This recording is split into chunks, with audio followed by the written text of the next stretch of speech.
People, once again I am here with the relation My Mother at 66, which is composed by Kamla Das. So in this video we will start and we will study about My Mother at 66. So people, welcome to my channel, My Education.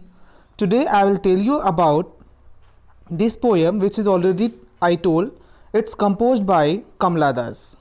So student, My Mother at 66, it is very much prominent poem composed by Kamla Das. Firstly, we will talk something about Kamla Das. Kamla Das, he is born on in 1934 and died in 2009. He was born in Malabar, Kerala. She is recognized as one of India's foremost poets. Her works are known for their originality, versatility, and the indigenous flavor of the soil. She wrote her all the novels or stories under the pet name Madhavi कुट्टी. So student, जैसा कि आपको मैंने बताया पहले कमला दास के बारे में. कमला दास का जन्म 1934 में हुआ था. मलबार नामक शहर केरला के प्रदेश में हुआ था. अब हम बात करते हैं माई मदर एट 66 पोयम के बारे में कि इस पोयम में कवि जो हैं पोएट कमला दास जी ने क्या बताया है. So let's start the introduction of the lesson. My mother at 66 is written by Kamala Das, as I told you, who is famous for capturing complexities of human relationship. The poem My Mother at 66 is one of the finest examples of human bonding, especially that of a mother's and a daughter. It describes the pain and fear of the poet of losing her mother due to harsh reality of life, which is death.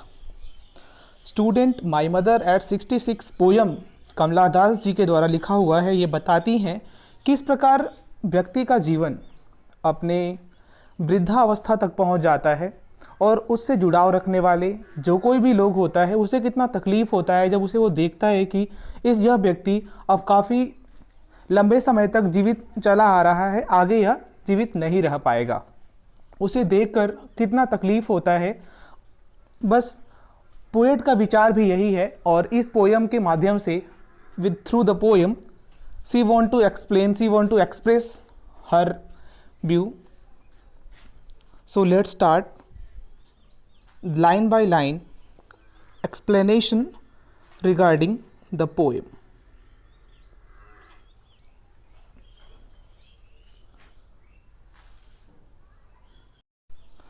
Driving from my parents' home to Cochin last Friday morning, I saw my mother beside me, dozed, open-mouthed, her face, a scene like that. Student, driving from my parents' home to Cochin last Friday morning, I saw my mother beside me. ये हमारा first line था जिसमें besides का मतलब होता है along side, मतलब के बगल में. Through this line the poetess explain that once when she visited her parents house in Cochin, it was a Friday when she was driving back to the airport. Her mother was sitting beside her at the back of the car. The poet looked at her mother. Poet बताती है कि जब वह कोचीन में अपने माता पिता के घर आई थी तो वह फ्राइडे का दिन था और पोएट वापस एयरपोर्ट जा रही होती है और उसकी जो माता जी हैं, हर मदर, वह कार के पीछे सीट पर बैठी होती हैं और पोएट सडन अपनी माता को देखती है. स्टूडेंट, इस लाइन में जो डिवाइस यूज किया गया है लिटरेरी डिवाइस है एजोनेंस. एजोनेंस का प्रयोग इसलिए हुआ है क्योंकि यहाँ पे वॉवेल साउंड का यूज किया गया है. To Cochin last Friday morning, ये जो लाइन है इस लाइन में एजोनेंस फिगर्स ऑफ स्पीच का यूज किया गया है. अब हम लोग पढ़ते हैं next line, doze open mouth her face ashen like that a corpse and realised with pain.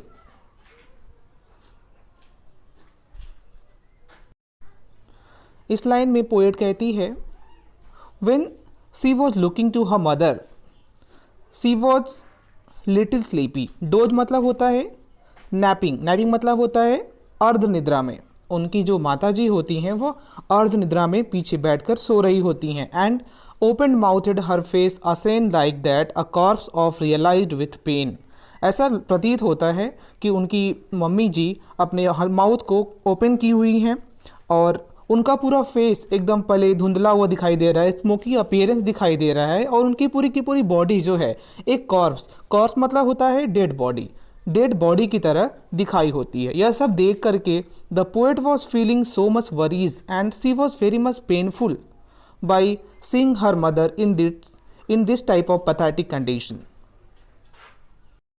इस लाइन में assonance as a literary device use किया गया है और सिमिली भी यूज किया गया है। जैसा कि आप देख सकते हैं in this line poet just want to comparise her mother's face ashen like that of a corpse. एक डेड बॉडी की से कंपैरिजन करवाती है पोएट, तो इसलिए हम कह सकते हैं कि इस लाइन में फिगर्स ऑफ स्पीच सिमिली का यूज किया गया है और एजोनेंस का भी यूज किया गया है, क्योंकि doze open mouth her face ashen ये 3-4 जो वर्ड हैं इन वर्ड्स में वॉवेल साउंड का प्रयोग मोस्टली किया गया है। That's why we also used here as a literary device assonance.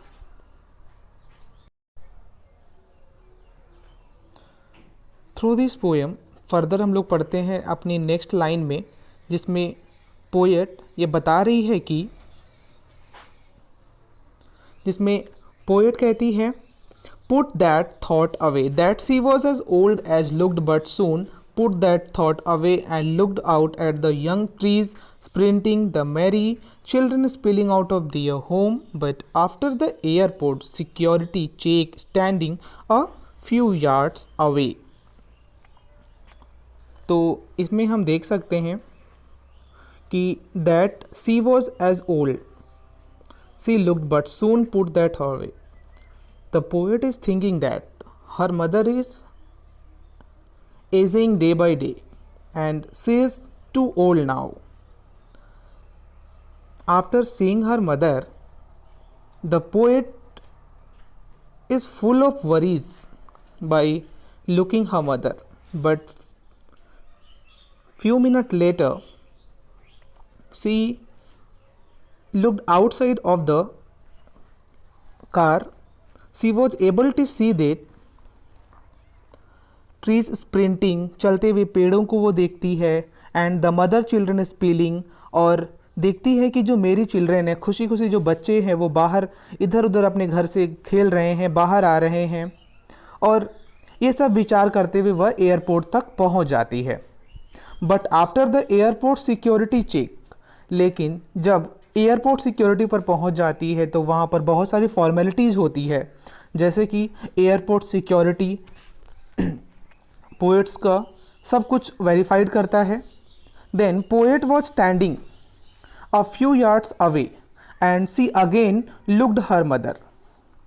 आगे बताया गया है I looked again at her when and pale as a late winter's moon filled that old familiar act my childhood's fear but all I said was see you soon amma all I did was smile and smile and smile। जैसा कि हम बता चुके हैं अभी आप लोगों को कि पोएट्स अब एयरपोर्ट पर पहुंच जाती है। एयरपोर्ट पर पहुंचने के बाद जब वहां पर उसकी सिक्योरिटी चेकिंग हो जाती है तो again the poet stood few yards away from her mother. She looked again at her mother. She found that her mother was wan and pale. Wan and pale we can see here. Wan मतलब होता है deem, deem मतलब होता है धुंधला हुआ और कमज़ोर दिखाई देना। पेल मतलब भी धुंधला हुआ और कलरलेस दिखाई देता है।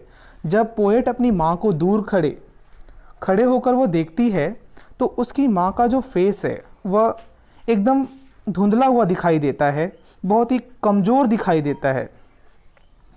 अब as a late winter's moon and feel that old familiar एक अ पोएट अपने मदर्स की जो अपीयरेंस थे, फिजिकल अपीयरेंस, उसकी कंपैरिजन विंटर्स मून से करती है। जैसा कि विंटर में भी मून अधिक शाइनी नहीं होता है, हल्का धुंधला हुआ स्मोकी अपीयरेंस में दिखाई देता है, वैसे ही पोएट की जो मदर है सिमिलर उनकी भी कंडीशन है। वह एयरपोर्ट पर पोएट से कुछ यार्ड दूर खड़ी हुई हैं और पोएट उनको देख पा रही है कि वह इतनी कमज़ोर हो गई हैं। उनकी अपीयरेंस को देख करके poet is also feeling so much worries and she hide her worried and pathetic condition from her mother and she told her mother again that she would meet her mother again, so that she does not want, so that her mother does not feel that she will not lead her life little longer. So that's why the poet does not want to show her pathetic condition towards her mother. और मुस्कुराते हुए वह यह कहकर वहाँ से चली जाती है कि वह जल्द ही अपनी माता से फिर से मुलाकात करेगी या जल्द ही उनसे भेंट करने के लिए फिर आएगी। तो peoples in this way the chapter has been finished. और इस लास्ट के जो लाइन में लिटरेरी डिवाइस यूज किया गया है वह सिमिली यूज किया गया है और वर्ड्स की लगातार रिपीटेशन भी नज़र आ रही है। तो people, I hope you people like this video and for other videos you have to subscribe my channel so that we soon be here along with our new videos related to our educational views. Thank you.